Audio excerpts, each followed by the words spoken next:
النهارده هقولك ازاي تكوني طاغية الانوثة بحيث ان انتي تدخلي اي مكان يحسوا انه في بنت دخلت، مش من ريحة البرفيوم اللي انتي حطاه ولا من جمال ملامحك، من روحك الحلوة وحضورك في المكان.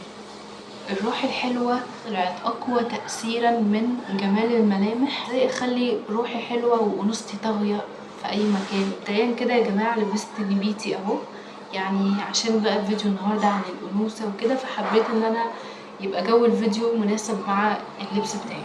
يا جماعة ما تستهونوش بيا، اللي قدامكم دي مؤسسة أنوثة طبعا، امال ايه؟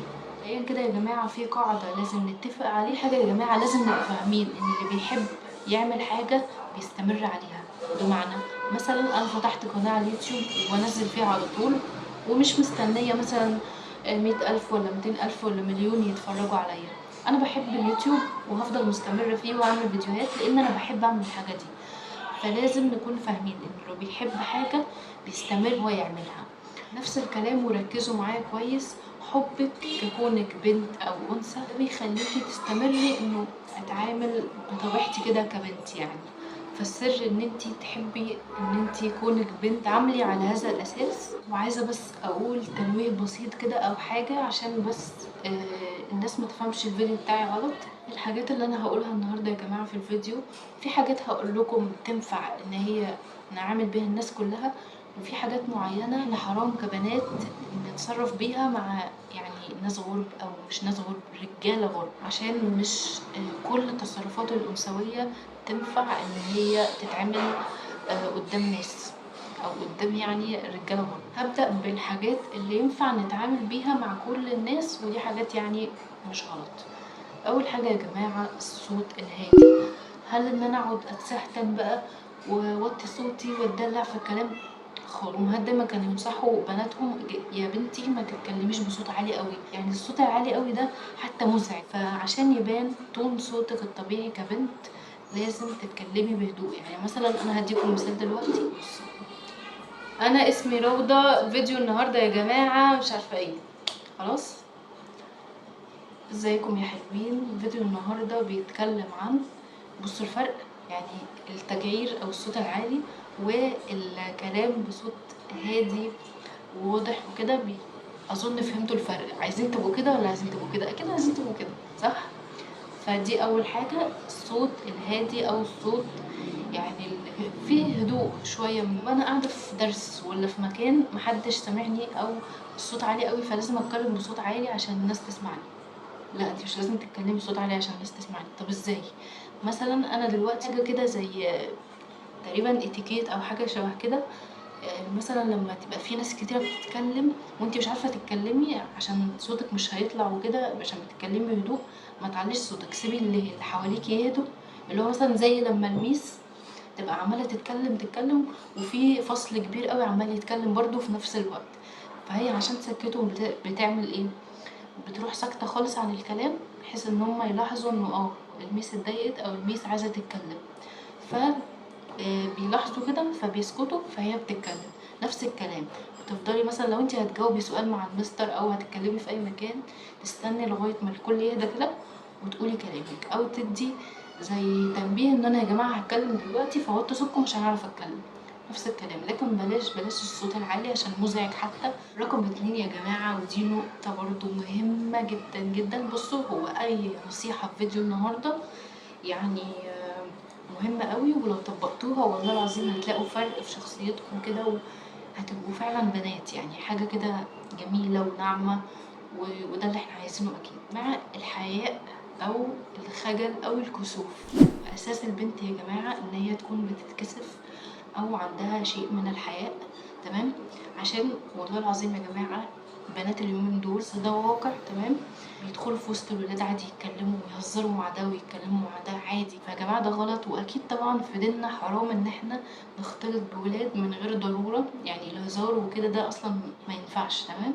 ان انا اكون يعني بتكسف، او مثلا لو في منظر في الشارع مثلا، يعني مثلا حد قلع التيشيرت، هل ان انا اقعد ابص كده حتى لو انا مثلا عندي فضول اللي هو ايه ده بيعمل ايه؟ لا، ما ابصش، احط عيني في الارض وامشي. وده الكسوف او الحياء. رقم 2 برضو اللي هي مرتبطة برضو بمعنى الكسوف او الحياء، ان انا ما اكونش جريئة قوي، او يعني الجراءة في يعني في مواضع معينة صح وفي مواضع تانية غلط. بمعنى لو انا جريئة في كوني بحب ان انا اتعلم وبحب ان انا اتكلم في وسط ناس عادي، او مثلا في برزنتيشن او حاجة تبع الكلية او ايا كان، مثلا جريئة بعرف اتكلم بثقة وبعرف ان انا اقول رأيي ومش بخاف من حد، هنا موضع الجراءة هنا كويس او تمام. لكن جراءة في مكان تاني اللي هو ايه، بدخل اسلم على الولاد وبدخل اتكلم معاهم وصاحب واعمل في ايه، والله العظيم في ايه بجد. زي ما الروح بتأثر او ليها تأثير اقوى من الشكل، الشكل برضو يا جماعة مهم. لازم احنا مثلا كبنات محجبات او حتى مش محجبات، المهم لبسنا يكون نظيف مرتب مكوي ريحته حلوة، مش هنحط برفيوم بس. مثلا اللبس اللي احنا بنلبسه يعني نغسله مثلا منتج يكون فيه ريحة حلوة تمام، عشان يكون ريحة لبسنا نظيفة وريحتها حلوة. الطرحة بتاعتنا نكويها، الألوان لازم تكون متناسقة. بصوا نصيحة دلوقتي برضو، أول النقطة مش عارفة بكام دي تبان غريبة شوية بس والله العظيم فعلا برضو بتفرق قوي، لطيفة يعني ان هي تكون في البنت. فكرة المرضية، هتقولي مرضية انا هقعد ارازي في الناس؟ فكرة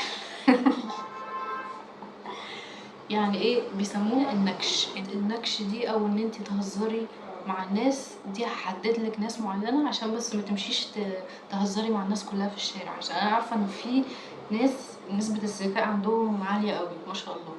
صحابك، اخواتك، اهلك تمام. مثلا ينفع خالك عادي، ينفع عمك، جدك، دول برضو نقدر ان احنا نتعامل معاهم او نهزر معاهم عادي. لو انتي متجوزة برضو يعني ينفع عادي، او حتى مخطوبة برضو ينفع عادي بحدود معينة تمام. طب هزر معاهم ازاي؟ ونقطة الهزار دي انا مش عارفة اشرحها شوية لانه هي بتيجي في ساعتها، اللي هو اكيد اي حد عارف هو بيهزر مع اللي قدامه ازاي، بس يعني زي ما قلت لكم انا حددت لكم الناس اللي احنا نعرف نهزر معاها عادي.